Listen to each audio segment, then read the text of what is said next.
Not Royal Decree.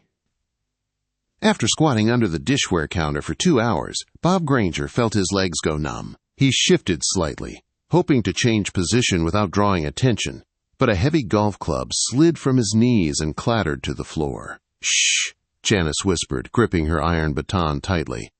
"I doubt he's going to show," Bob said. "Sit still, honey," Janice whispered again, peering tensely into the darkness. So far, nothing signaled the burglar's arrival, but for a week now, he had come each night, mysteriously stealing generators, refrigerators, and air conditioners. Mysteriously, because he never broke locks, never cut windows, and left no trace. Yet, somehow, he managed to get into the store and cause serious losses. "I don't think this plan is going to work," Bob murmured. "If someone can carry a generator weighing several hundred pounds, we'll manage," Janice replied, with the same confidence that had earned her the rank of staff sergeant in the Women's Motorized Infantry Corps. "Besides, we have to stop him somehow. This is holding up our wedding." Bob nodded. They had opened a general store in their hometown using their army savings and planned to get married as soon as income allowed. But if fridges and ACs kept disappearing. "I think I hear something," Janice said, adjusting her grip on the baton. A faint rustle came from somewhere in the store. They held their breath. Then soft footsteps sounded. Someone was walking on the linoleum. "When he reaches the center of the floor," Janice whispered, "turn on the lights." They soon spotted a dark shape in the middle of the store. Bob flipped the light switch and shouted, "Freeze!" "No way!" Janice gasped, nearly dropping her baton. Bob turned and swallowed hard. In front of them stood a giant nearly 10 feet tall.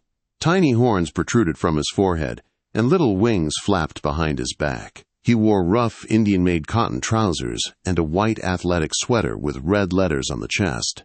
Iblis Polytechnic. On his massive feet were worn white deerskin shoes, and his blonde hair was cropped in a brush cut. "Damn," the intruder muttered when he saw Bob and Janice. "I knew I should have taken the invisibility course in college." He clutched his stomach and puffed out his cheeks. Instantly, his legs vanished. The giant blew harder, and soon his stomach disappeared too. But that was as far as it went. "I'm not very good at it," he admitted, exhaling. His belly and legs reappeared. Lack of practice. "Damn. What do you want?" Janice demanded, straightening all of her 5 feet of height. "What do I want? Let me think. Oh, right, a fan." The giant crossed the floor and effortlessly picked up a large electric fan. "Hold it," Bob shouted. He stepped up, golf club at the ready. Janice peeked over his shoulder. "Where do you think you're going with that?" "To King Illyrian," the giant replied. "He desires a fan." "Oh, he desires, does he?" Janice said with scorn. "Put it back." She raised her baton. "But I'm not to blame," the young giant protested, his little wings twitching nervously. "The king wants it." "Tough luck," Janice said through gritted teeth.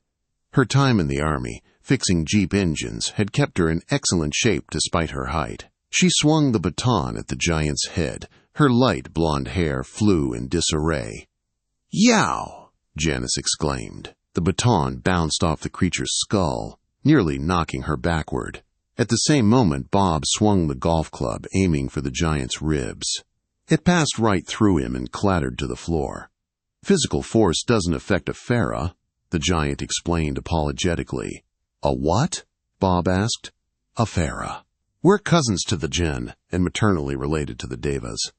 He resumed walking toward the center of the store, still holding the fan in one huge fist. "Now, if you'll excuse me."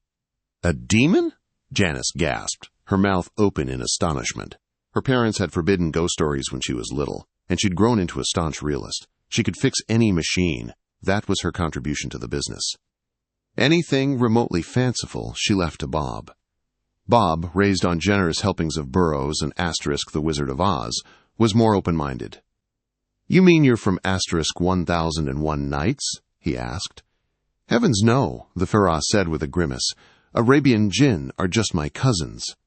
All demons are related in some way, but I'm a Pharaoh, of the Pharaoh line." "Would you be so kind," Bob asked politely, "to tell us what you needed the generator, the refrigerator, and the air conditioner for?"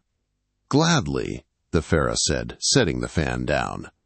He groped the air, found what he was looking for, and sat down on empty space. Then he crossed his legs and tightened the laces of one of his shoes. "About 3 weeks ago, I graduated from Iblis Polytechnic," he began. "And naturally, I immediately applied for a position in the Royal Civil Service. My family has been in government work for generations. It's a tradition. Anyway, as usual, there were thousands of applicants, so I—" "You mean civil service?" Bob repeated. "Yes, of course. All official positions. Why, even Aladdin's lamp genie was a government employee. You have to pass certain qualifying tests. Stay on track," Bob urged. "Right. Well, swear to keep this between us. I got the job through connections." The Pharaoh blushed, his cheeks turning orange. "My father's on the Infernal Council." He pulled a few strings. "I was appointed Royal Goblet Pharaoh, ahead of 4,000 other qualified pharaohs. Quite an honor, you know." They all fell silent until the Pharaoh continued. "I must admit I wasn't fully prepared," he said sadly. "A Goblet Pharaoh must be well versed in all branches of demonology. And I was fresh out of school, with middling grades at that. Still, I figured I could handle anything." He shifted position in mid-air. "But I shouldn't bore you with my troubles," he said, hopping down. "Again, my apologies." He picked up the fan from the floor. "One moment," Janice said. "Did the king specifically order our fan?" "In a manner of speaking," the Pharaoh replied, his cheeks coloring orange again. "Tell me something," Janice asked. "Is your king rich?" For now, she chose to treat this supernatural creature like an ordinary customer. "He's a rather well-off monarch." "Then why doesn't he pay for this stuff?" Janice asked. "Why does he need to steal it?" "Well," the Pharaoh mumbled, "he has nowhere to buy it." Some backward eastern country, Janice thought. "Why doesn't he import electric appliances? Any company would be happy to make a deal," she said aloud.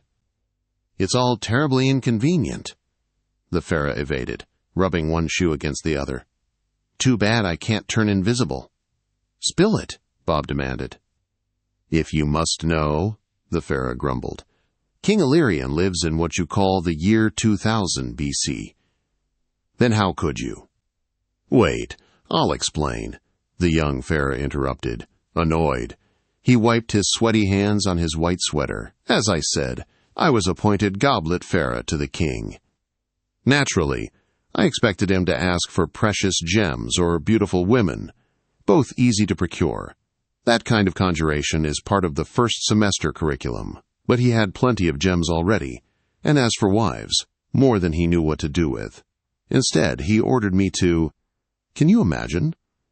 Pharaoh, my palace is hot in summer. Create something to bring coolness. I was sunk. Climate manipulation is taught only in specialized workshops. I must have spent too much time on the track team instead. I panicked. I consulted the Grand Magical Encyclopedia and looked up climate. The spells were way beyond me. I couldn't ask for help. It would mean admitting incompetence. But I read that in the 20th century, people managed climate artificially. So I slipped into the future by a narrow time path and took one of your air conditioners. Then the king wanted food preservation, so I returned for a refrigerator. After that— You powered it all with the generator? Janice asked, intrigued by the technical aspects. Yes. I may not be great with spells, but I'm no dummy when it comes to machinery. It all adds up, Bob thought. Who in 2000 BC could make their palace cool in summer? Not for all the treasures in the world could you buy a stream of cold air from an air conditioner or a refrigerator to preserve your food. Still, Bob couldn't help but wonder, what kind of demon was this? He didn't look Assyrian, clearly not Egyptian. No, I don't get it, Janice said. The past? You mean time travel? Exactly. I majored in temporal travel at college, the Pharaoh replied, grinning with boyish pride. Aztec, maybe, Bob thought. Unlikely, though. Well, Janice suggested, why not break into a big department store in the capital? Your store is the only place the time path leads to, the Pharaoh explained. He picked up the fan. I really hate to do this, but if I don't distinguish myself in King Illyrian's service, I'll never get another assignment. My name will be forgotten. And with that, he vanished. Half an hour later, Bob and Janice were seated in a booth at the all-night cafe. They sipped black coffee and spoke in hushed voices. I don't believe a single word of it, Janice fumed, her natural skepticism returning. Demons! Pharaohs! You'd better start believing, Bob said wearily. You saw it yourself. You shouldn't believe everything you see, Janice replied firmly. Then she thought of the missing inventory, lost profits, and their endlessly postponed wedding. All right, she sighed. Oh, honey, what are we going to do? Magic must be fought with magic, Bob said sagely. He'll be back tomorrow night. We better be ready. I agree, Janice said. I know where we can borrow a Winchester. Bob shook his head. Bullets will bounce off or go right through him. No use. Only good old-fashioned magic can help. Fight fire with fire. What kind of magic? Janice asked. To be sure it works, Bob replied. We'd better use every kind there is. Too bad I don't know where he's from. For a spell to work, the magic has to be. More coffee? Asked the waiter, who had suddenly appeared beside them. Bob looked up sheepishly. Janice blushed. Let's get out of here, she whispered. If anyone overhears us, we'll be the laughingstock of the whole town. That evening they met at the store. Bob had spent the whole day at the library gathering materials. The result of his efforts was 25 sheets, covered front and back in scribbled notes. Still think we could use that Winchester, Janice muttered, grabbing a car jack from the hardware section. At 11:45, the Pharaoh appeared. Hi there, he said cheerfully. Where do you keep your electric fireplaces? The king wants something for the winter. He's tired of open hearths. Too drafty. Begone in the name of the cross, Bob thundered, holding up a crucifix. Sorry, said the guest politely. Pharaohs aren't affected by Christianity. Begone in the name of Namtaru and Tiamat, Bob pressed on, as Mesopotamian invocations came first in his notes. In the name of Shamash, the desert dweller. In the name of Tilol and Enlil.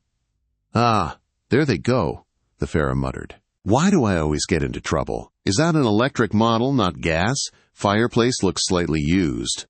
I call upon the boat builder Ratu, Bob chanted, switching to Polynesia, and the patron of grass skirts, Hinu. Used, huh?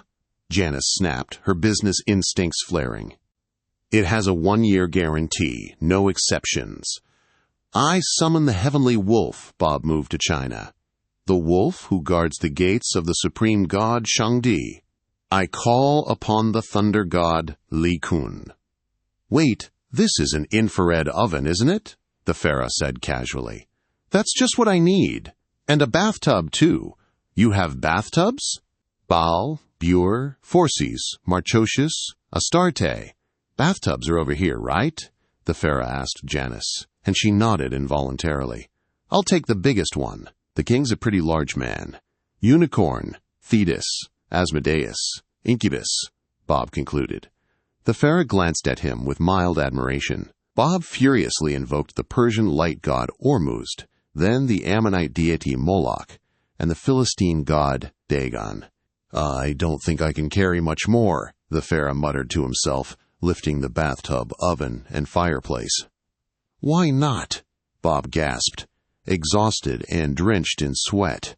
You see, the Pharaoh explained, pharaohs are only affected by spells from their native land, just like jinn obey only the magical laws of Arabia.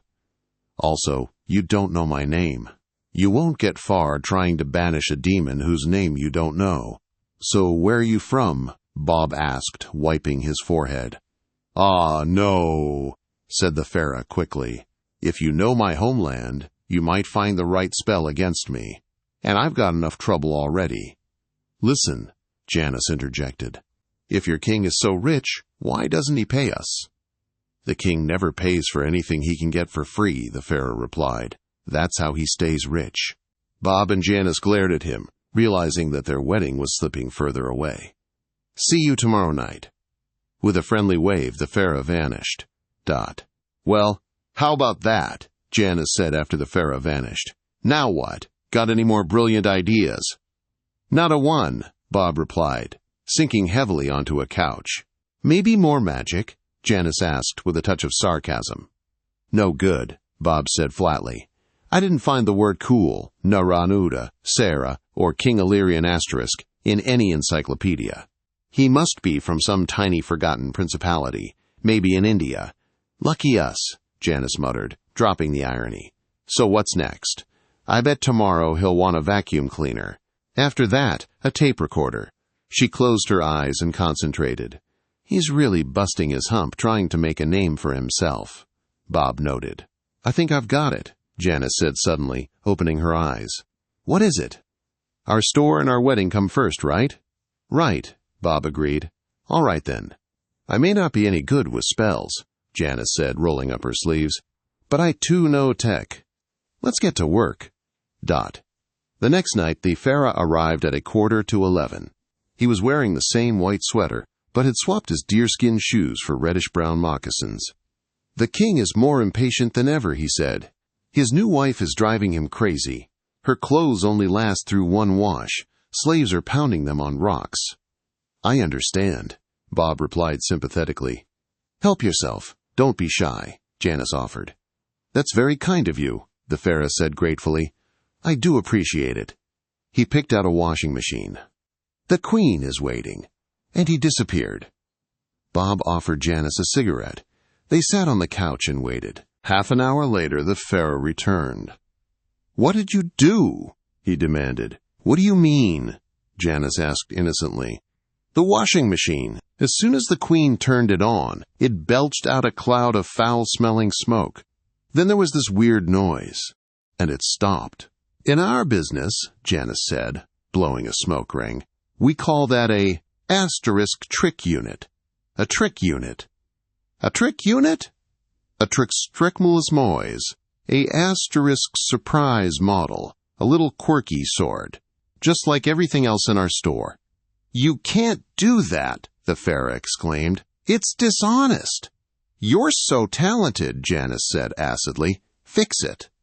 "I exaggerated," the Pharaoh admitted humbly. "I'm really more into sports." Janus smiled and yawned. "Oh, come on," the Pharaoh pleaded, his wings trembling anxiously. "Sorry, I can't help you," Bob said. "You're putting me in a terrible position," the Pharaoh said miserably. "I'll be demoted, kicked out of the civil service." "But we can't afford to go bankrupt either, right?" Janus said. Bob thought for a moment. "Tell you what," he said. "Why don't you report to the king that you encountered a powerful anti-magic barrier? Tell him if he wants more equipment, he has to pay the demon customs fee." "He's not going to like that," the Pharaoh said doubtfully. "Well, try," Bob suggested. "I'll try," said the Pharaoh, and vanished. How much should we charge him?" Janus asked, after a long pause. "Just go by standard retail prices," Bob said. "We opened this store for honest business. No discrimination. Still, I wish I knew where he was from." "That king is so rich," Janus said dreamily. "It would be a sin not to." "Wait," Bob exclaimed. "That's impossible. Refrigerators in 2000 BC? Or air conditioners? What's your point?" "It would change the entire course of history," Bob cried. "Some clever guy would take them apart, figure out how they work, and it would change everything. The present would be different." "So what?" Janus asked, ever the practical one. "So what? Science would evolve differently. The whole present might shift. You're saying it's impossible? Yes. That's what I've been saying all along, Janice said triumphantly. Oh, come on, Bob grumbled. We should have thought this through. Wherever that Farah comes from, it has to affect the future. We can't create a paradox. Why not? Janice asked. But just then, the Farah appeared. The king has agreed, he announced. Will this cover everything I've taken? He held out a small pouch. Bob poured out its contents. 24 large rubies, emeralds, and diamonds. We can't accept these, Bob said. We can't do business with you. Don't be superstitious, Janice shouted, seeing their wedding slip away again. But why not? Asked the Farah. You can't send modern stuff into the past, Bob explained. It'll change the present, or flip the world upside down, or cause some other catastrophe. Don't worry about that, the Farah said reassuringly. Nothing will happen. I guarantee it. How can you be sure? If you brought a washing machine to ancient Rome. Unfortunately, the Farah interjected, King Illyrian's realm has no future. What do you mean? Glad to explain. The Farah floated in midair again. In 3 years, King Illyrian and his entire kingdom will be utterly and permanently wiped off the face of the earth by natural forces. Not a single soul will survive. Not one clay shard will remain. Perfect, Janice said, holding a ruby up to the light. We'd better unload our stock while he's still buying. Well then, said Bob. Their store was saved. They could get married tomorrow if they wanted. But what about you? He asked the Farah. Oh, I did pretty well on this job, the Farah said. I'll probably apply for an overseas assignment. I hear Arab demonology has great potential. He smoothed his short-cropped blonde hair. I'll drop by sometime, he added, as he began to vanish. 1 second, Bob said, jumping up. Can you at least tell us what country you're from? Where does King Illyrian rule? Of course, the Farah replied, with only his head still visible. I thought you'd figured it out. Pharaohs are the demons of Atlantis. And with that, he was gone.